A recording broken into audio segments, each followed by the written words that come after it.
belga sur son compte Twitter. Carle Puigdemont a annoncé être prêt à coopérer pleinement avec la justice belge en réponse au mandat d'arrêt européen à son encontre. C'est en néerlandais que le président catalan Demis s'est exprimé sur son compte Twitter. Il se dit « prêt à coopérer pleinement avec la justice belge en lien avec le mandat d'arrêt européen délivré par l'Espagne à son encontre. We zijn bereid to voldig medewerking met Belgische justitie navachete Europies anoedings bevaluite je verdict door Spanje. Carle Puigdemont ruban de mémoire @KRLS 4 novembre 2017. Le parquet fédéral a reçu vendredi 5 mandats d'arrêt européens mail de la part des autorités espagnoles à l'encontre du président déchu du gouvernement catalan Carle Puigdemont et de ses 4 ex-ministres en exil, Maria Serret, Antoni Comín, Lius Puig et Clara Ponsati. Le parquet fédéral détaille la procédure dans le cadre d'un mandat d'arrêt européen. Le parquet fédéral rappelle samedi avoir reçu vendredi 5 mandats d'arrêt européens mail de la part des autorités espagnoles à l'encontre du président déchu du gouvernement catalan Carle Puigdemont et de ses 4 ex-ministres en exil. Il précise à son tour dans un communiqué la procédure, entièrement judiciaire, en vigueur dans un tel cas.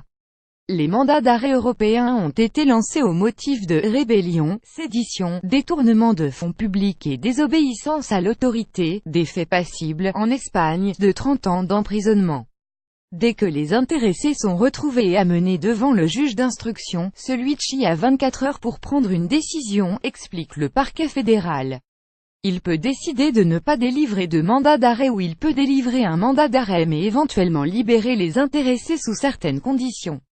Si un mandat d'arrêt est délivré par le juge d'instruction, le dossier est ensuite soumis à la chambre du conseil du tribunal de première instance, qui doit décider dans les 15 jours suivant la délivrance du mandat d'arrêt si le mail peut être exécuté. Le parquet, comme la personne visée, peuvent faire appel de cette décision devant la chambre des mises en accusation, qui dispose d'un nouveau délai de 15 jours pour prendre sa décision. Une décision est donc en principe prise en deuxième instance dans les 30 jours. Un pourvoi en cassation est ensuite encore possible, avec une décision qui doit à nouveau être rendue dans un délai de 15 jours, détaille le parquet fédéral. La décision cadre de l'U prévoit que la décision finale doit être prise dans un délai de 60 jours, étendu à 90 jours en cas de circonstances exceptionnelles, soulignait vendredi soir le ministre de la Justice, Koen Geens.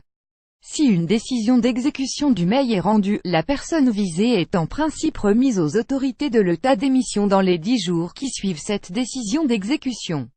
M. Geens rappelait par ailleurs que la procédure dans le cadre d'un mail est entièrement judiciaire. À la différence de l'extradition, le pouvoir exécutif ne joue aucun rôle dans la procédure. Tout se fait par contact direct entre les autorités judiciaires.